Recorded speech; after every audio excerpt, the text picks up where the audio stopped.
Hey, it's 2024. I can't help but notice a bit of excitement and maybe also trepidation about what the new year has in stock for us after 2023, which for many people in commercial real estate was one of the more difficult years of their career.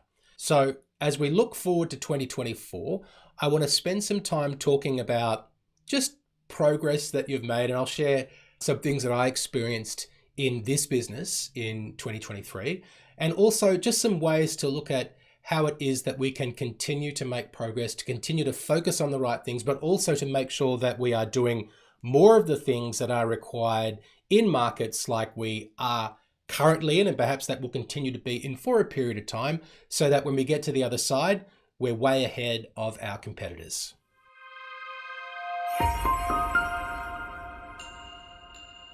Hello and welcome to episode 171 of Commercial Real Estate Leadership. My name is Darren Krakowiak, and if you are a commercial real estate principal, if you are an owner of a brokerage or an agency business, or maybe you're a director in a firm, whatever your leadership role is, I want to help you make your business bigger. That's what we're here to do each and every week. And we are back from a little break that we took over the December-January holiday period. So welcome back to another year of the show.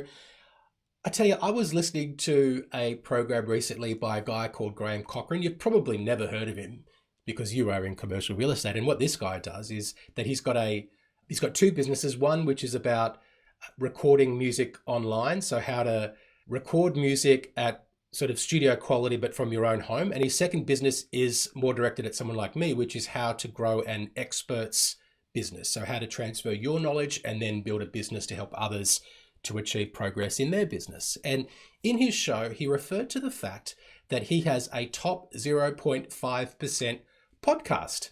And I thought, wow, that's impressive. Mine must be nowhere near that because, well, we took a little bit of a chance last year, and around September, I think it was, we changed the name from Cresuccess, the podcast, to Commercial Real Estate Leadership. And truth be told, the downloads dropped a little.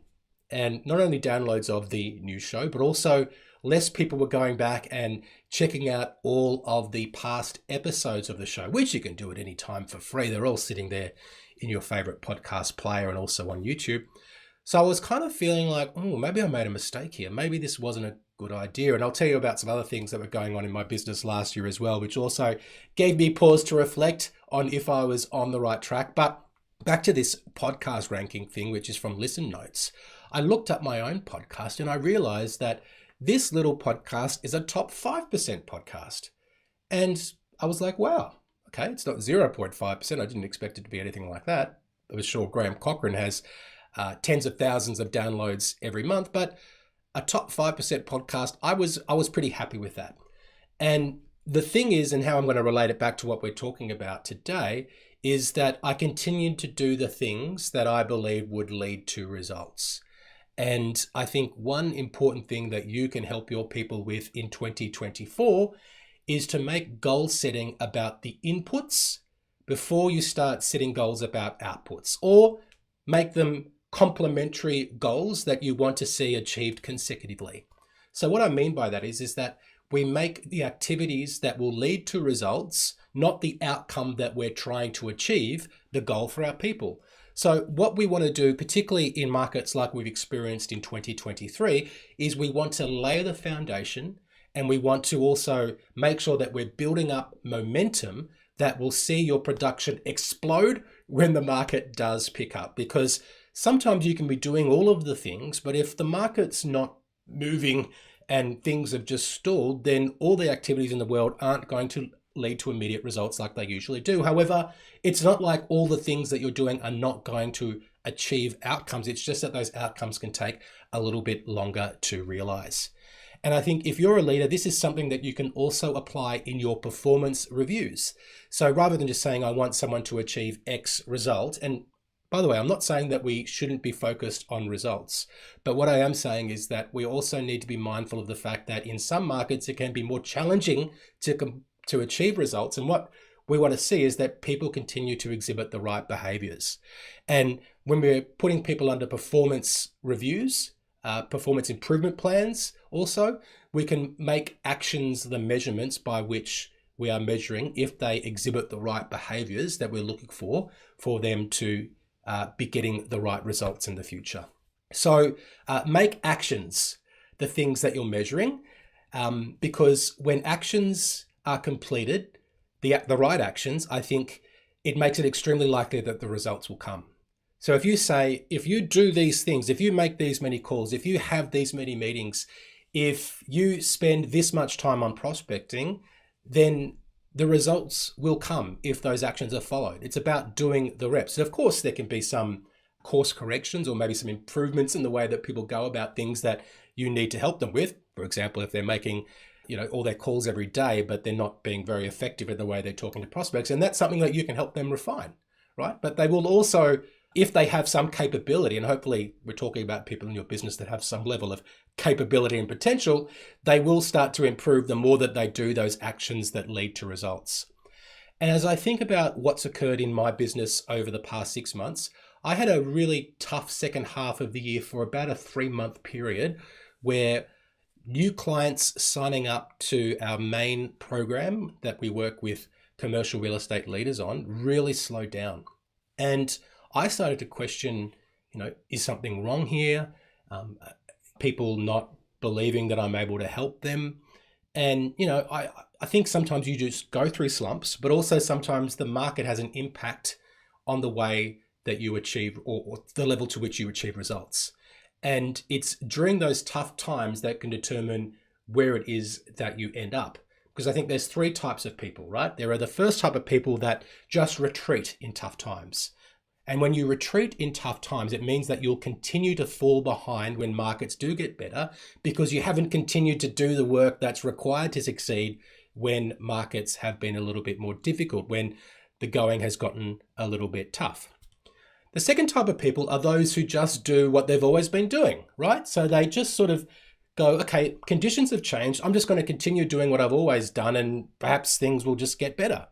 And I think these are the sort of people who end up sort of coasting through, right? And they may end up after a tough period, perhaps a little bit behind where they were or just where it was before that period started. And you might see that as a win to have maintained your position or have not fallen too far behind during a difficult market period. But I would say that it's not really a win because you haven't shown any improvement over time. And the third type of person, I think, is those that continue to do all of the things that need to be done to lay the foundations for continuing success when the going gets tough, as I said, and so that this accumulation of activity, the more things that are being done during these difficult periods means that even bigger success comes when markets come back. And I think that's the opportunity that if you haven't been doing more than has been required in a typical market over the past, let's say, 6 months or however long it is in your market that you've noticed transaction volumes have been down, however long it's been that you've noticed that we need to work longer and harder with vendors in order to encourage them to bring things to market. We need to have more conversations with them about pricing. We need to do more on the marketing side. We need to work more with buyers in order to generate the same level of interest in a campaign compared with what we needed to do perhaps 12 or 18 months ago.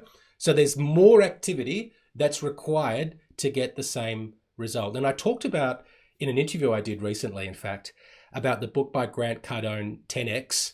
And I didn't mention this book in the last episode we had where I recommended some more books for you to read over the Christmas New Year period, but I'll share this with you now.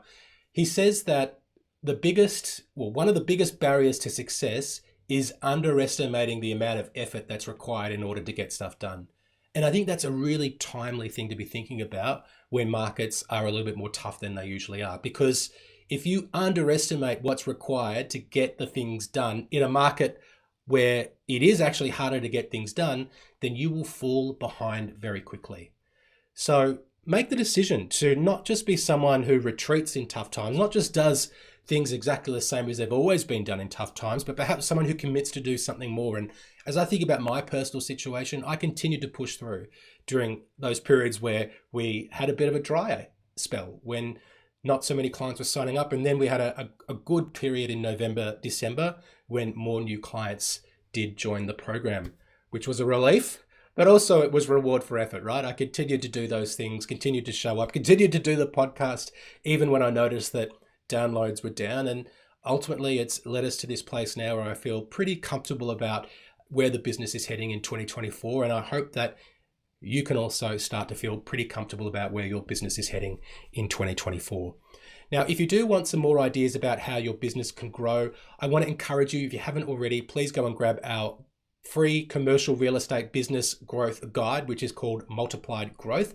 It's a free guide for commercial real estate leaders. We talk about the 4 paths to business growth, which we have talked about on the show: organic growth, recruitment, entering new markets, and also mergers and acquisitions. I think we forgot the 4th one. We focus in this guide about how you can activate the lever of organic growth in your business, and why that is a really good one to focus on, because it's just a few small improvements that you can make, but small, minor, consistent changes in your business operations can lead to substantial year-on-year growth. We talk about the power of 5%, right? Just marginal 5% improvements in a few different areas can lead to huge growth in the performance of the agents in your team. And we also include some bonus resources with this guide, including a customizable spreadsheet and an instructional video on how you can apply the insights from the guide to your own business situation. So if you want to grab that, it's available now at cresuccess.co/growth. Grab our free guide, Multiplied Growth, cresuccess.co/growth. That is our first episode for 2024. I really do appreciate you coming back and joining us for another year of content. Let me know if you've got any feedback about what you'd like to hear on the show. You can send us an email, hello@cresuccess.co. Drop us a line or DM me on LinkedIn and just say, hey, why don't you do a show about this? And I will take it on board. For now, thank you so much for listening, and I will speak to you soon.